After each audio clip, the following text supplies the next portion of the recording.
meu nome é Mônica Lopes Asques, eu estou muito feliz de estar participando do Medical Conecta. Eu sou médica, ginecologista e obstetra, docente da Faculdade de Ciências Médicas da Santa Casa de São Paulo e sou advogada atuante na área de direito médico, sócia-diretora do escritório Barçante Vasques Advogados. O tema que eu fui convidada para falar é sobre o termo de consentimento livre esclarecido. Esse é um tema muito interessante, porque abrange tanto médicos, como gestores, como responsáveis por instituições hospitalares. Então, a origem da necessidade de um termo de consentimento vem dos princípios da bioética. Então, são 4 os princípios da bioética, que são eles: o princípio da beneficência, ou seja, trazer um bem ao doente; o princípio da não maleficência, ou seja, primeiro, não causar nenhum dano; o princípio da justiça, que dá a cada um o que lhe é devido; e o que vem sendo muito valorizado hoje em dia, que é o princípio da autonomia. E é justamente em atendimento a este princípio da autonomia que o termo de consentimento livre e esclarecido se encaixa. Então, vejamos. O termo de consentimento livre e esclarecido passou a ser visto ao longo do tempo e tomando mais força nos dias atuais como um direito do paciente e um dever do médico. Aqui, quando se diz médico, o termo é amplo, obviamente, abrangendo também os serviços hospitalares. Esse termo de consentimento não necessariamente precisa ser levado a termo, porque senão em todas as situações haveria um termo de consentimento. Porém, existem algumas situações em que esse termo de consentimento não é tácito, ele é legalmente obrigatório, de forma expressa, escrito. Em outras situações, ele é altamente recomendável. Então, vejamos. Quando que ele é tácito? Em medicações que são dadas para o paciente de uso mais corriqueiro, né? Então, ficaria extremamente difícil para que cada medicação sintomática fosse feito um termo de consentimento. Então, seria um rigor excessivo. Então, tacitamente, a lei entende que, sim, existe um consentimento do paciente. Em outras situações, existe previsão legal para que o termo de consentimento exista, ou seja, que a vontade do paciente seja expressa, esteja documentada formalmente por escrito. Por exemplo, nos casos em que é feita esterilização de pessoas. Então, nesses casos, é obrigatória uma série de documentação, inclusive o termo de consentimento. Então, a ausência desse termo por escrito é uma infração legal. Em outras situações, não existe uma lei que obrigue a confecção de um documento, mas é altamente recomendável. Então, por isso que se vê que as instituições hospitalares têm uma série deles. O termo de consentimento pode ser aceito pelo paciente apenas parcialmente, ou seja, deve existir uma discussão com o paciente do conteúdo desse documento e ele deve exprimir realmente a vontade do paciente.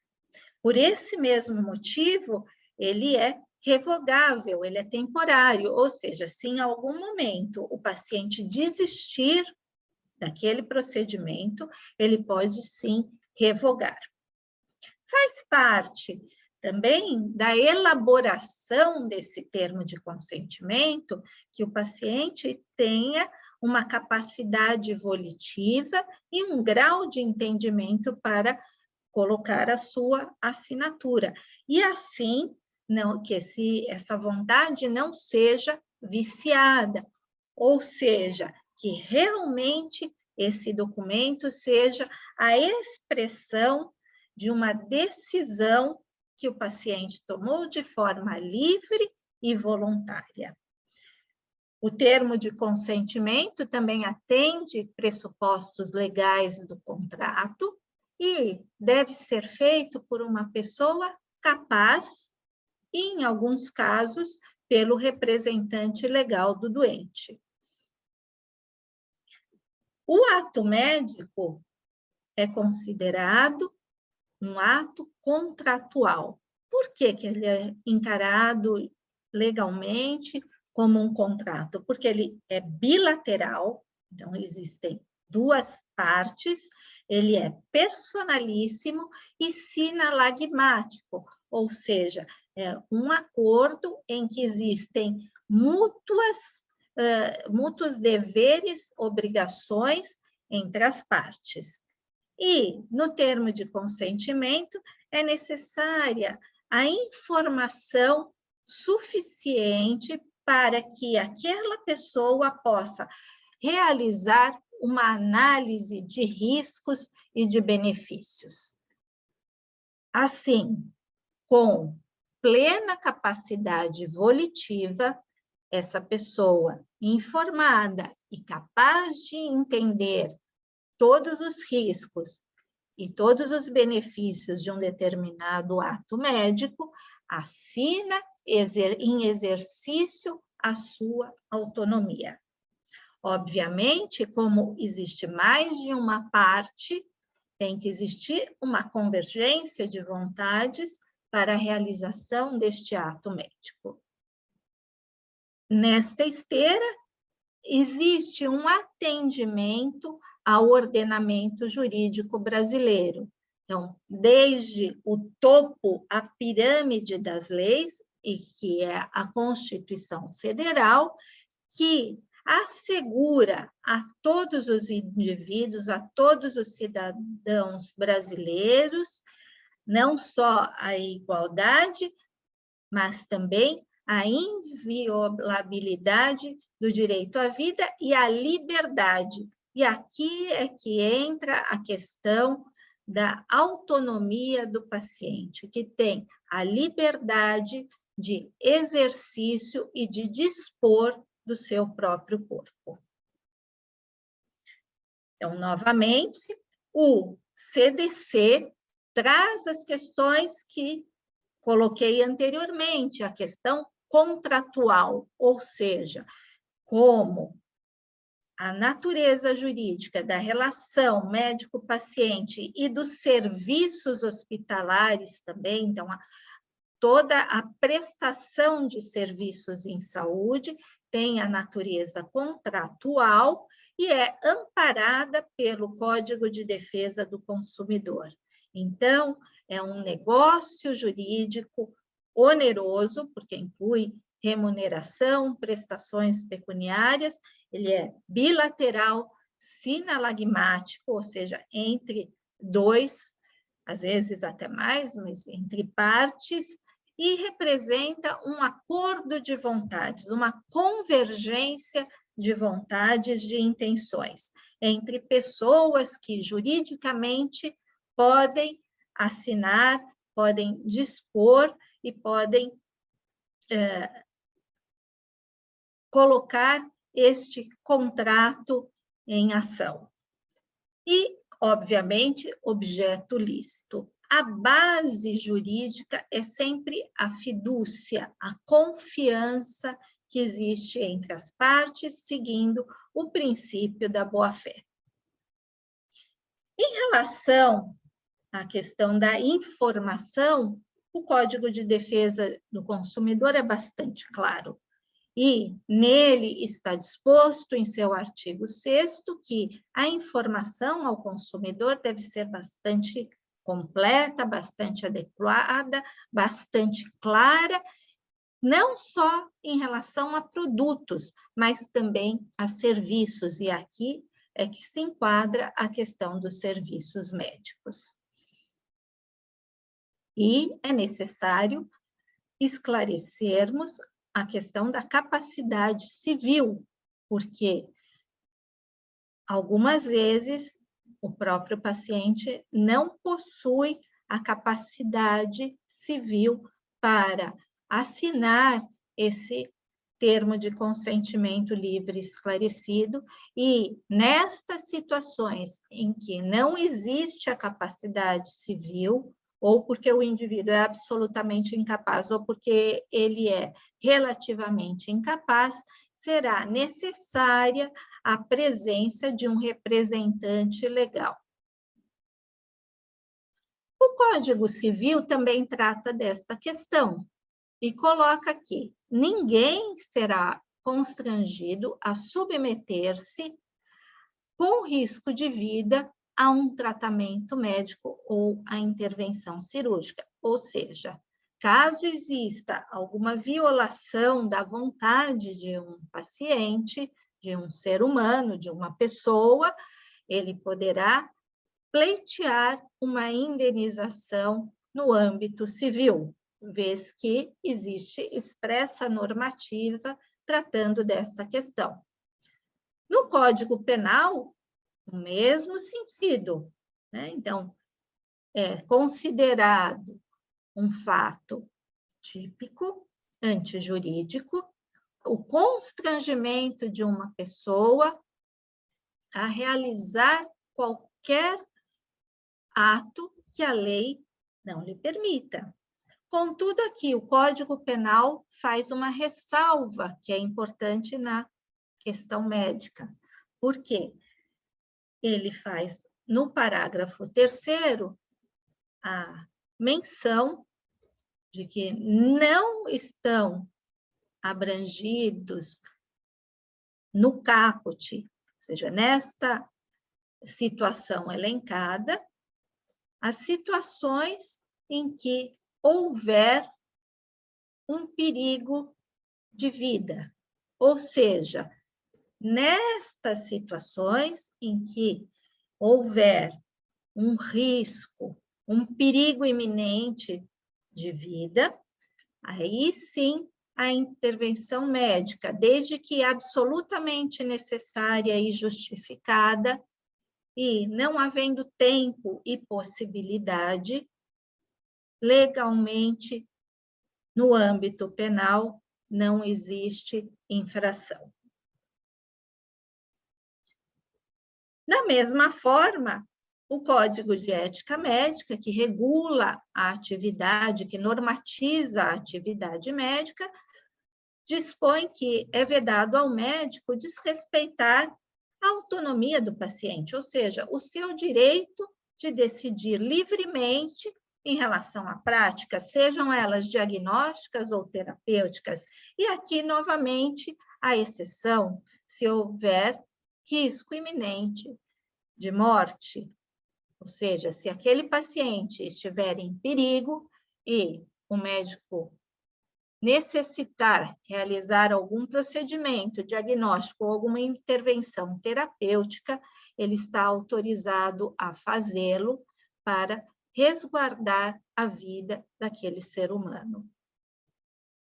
Excetuando-se esta situação, é dever do médico informar ao seu paciente quanto ao diagnóstico, prognóstico, esclarecer os riscos e haver esta convergência de opiniões, em que o paciente possa exercitar, possa assegurar a sua autonomia.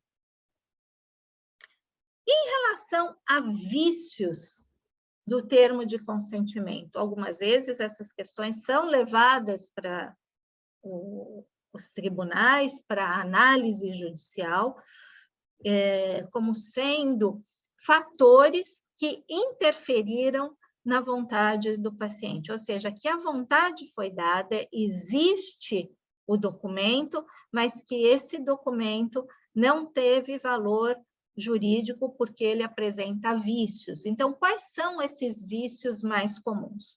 O primeiro deles é em relação à linguagem. Então, termos de consentimento que sejam excessivamente técnicos, que contenham termos que não são de fácil compreensão para o paciente, podem ser considerados com vício, porque induzem a uma vontade equivocada, a uma vontade com erro.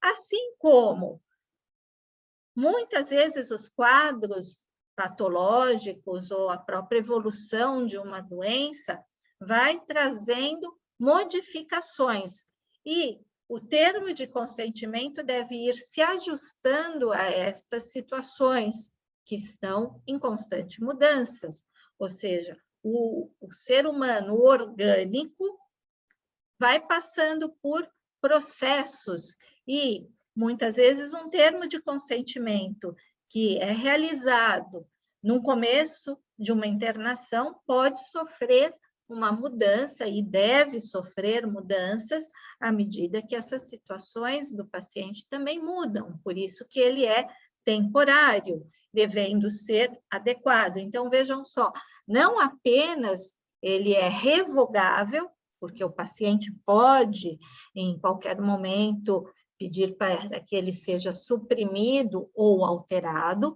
como também o próprio quadro do paciente é muito dinâmico, e algumas vezes, sim, é necessário que exista uma adequação ou uma substituição do termo de consentimento livre esclarecido.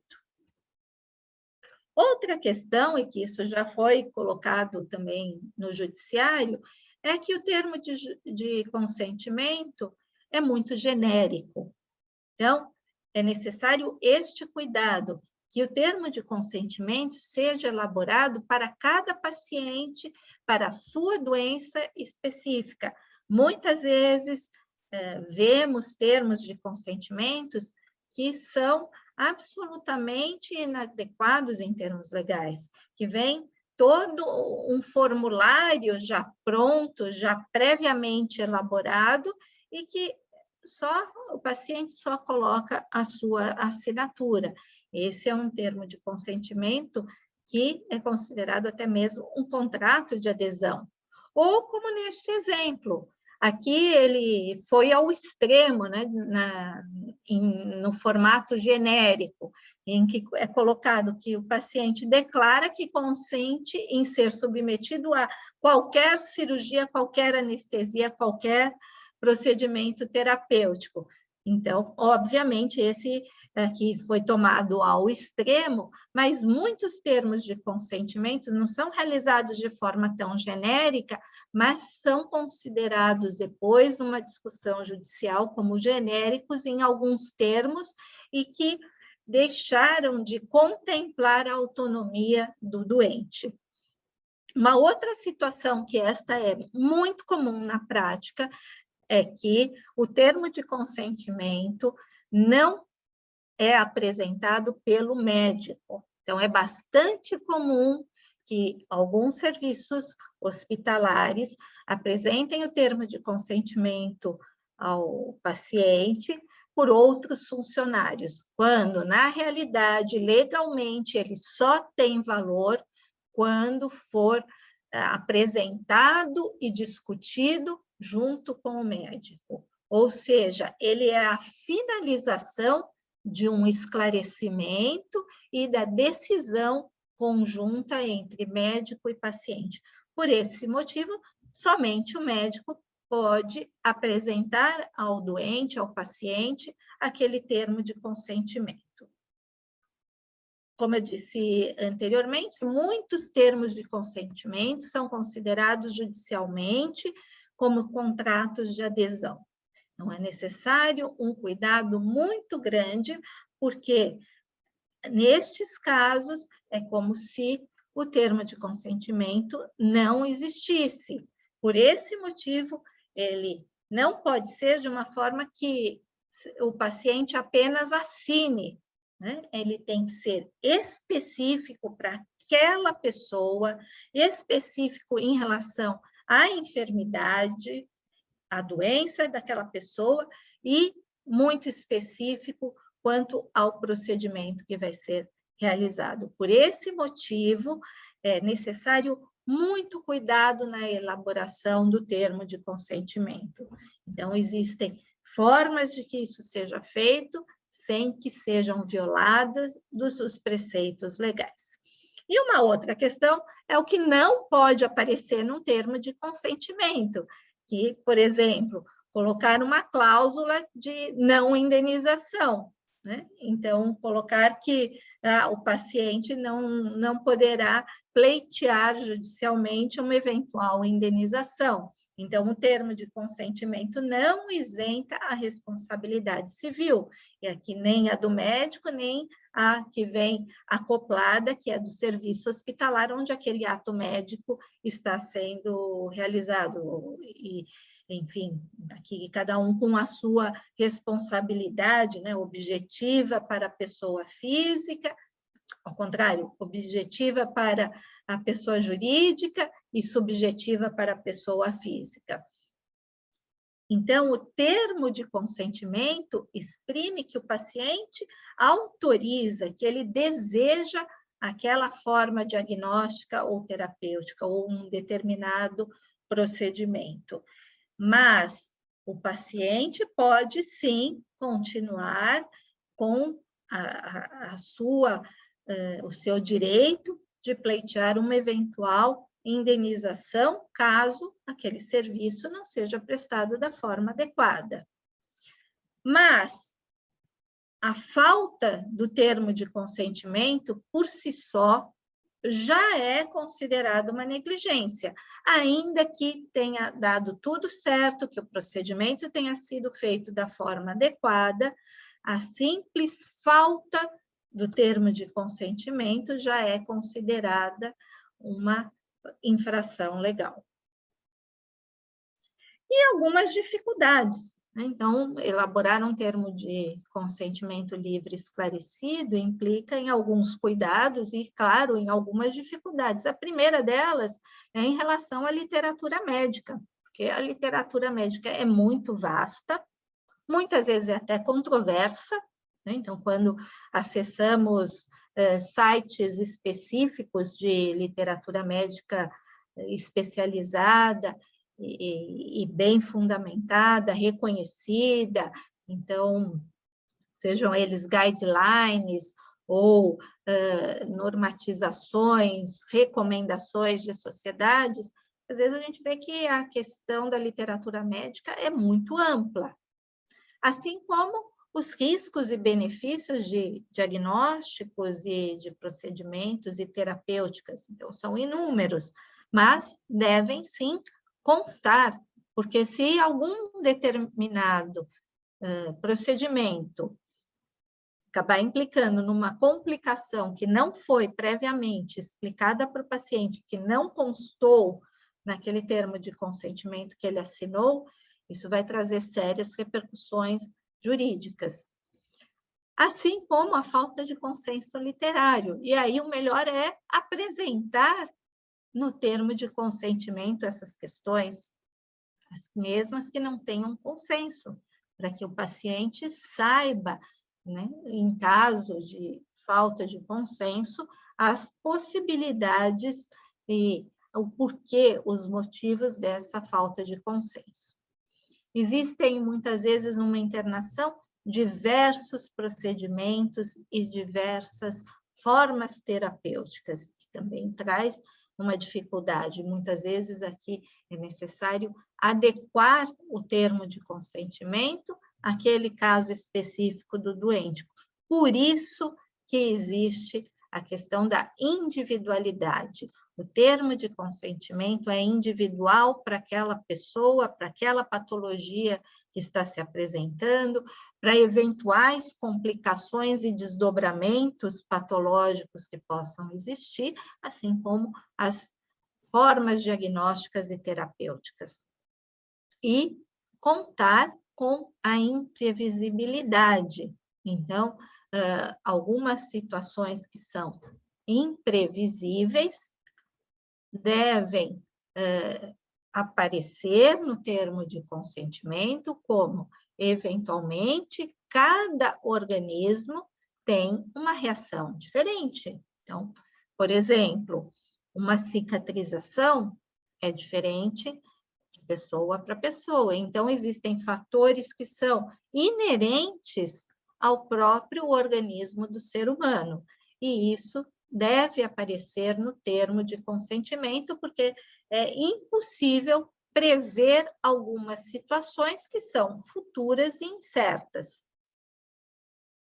Então, concluindo, o termo de consentimento deve ser visto primeiro como um direito do paciente e não como uma forma de proteção.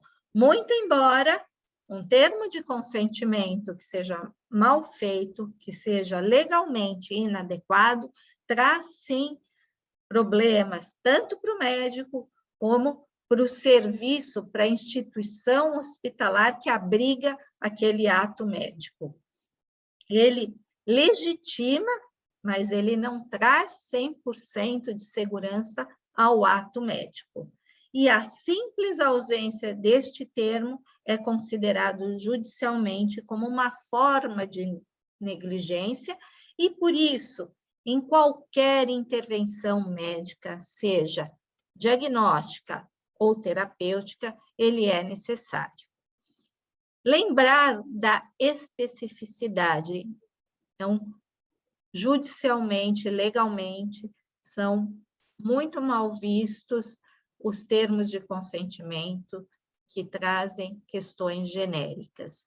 E, se em algum momento não for possível obter a assinatura, obter o consentimento do paciente, às vezes porque a situação é emergencial, enfim, pelo motivo que seja, deve existir a descrição em prontuário médico das razões por que este termo não apareceu no prontuário médico. E aí, com isso, se supre esta ausência, mostrando que a circunstância impediu que fosse obtido o consentimento. Novamente, agradeço a minha participação no Medical Conecta e fico à disposição para eventuais dúvidas. Muito obrigada.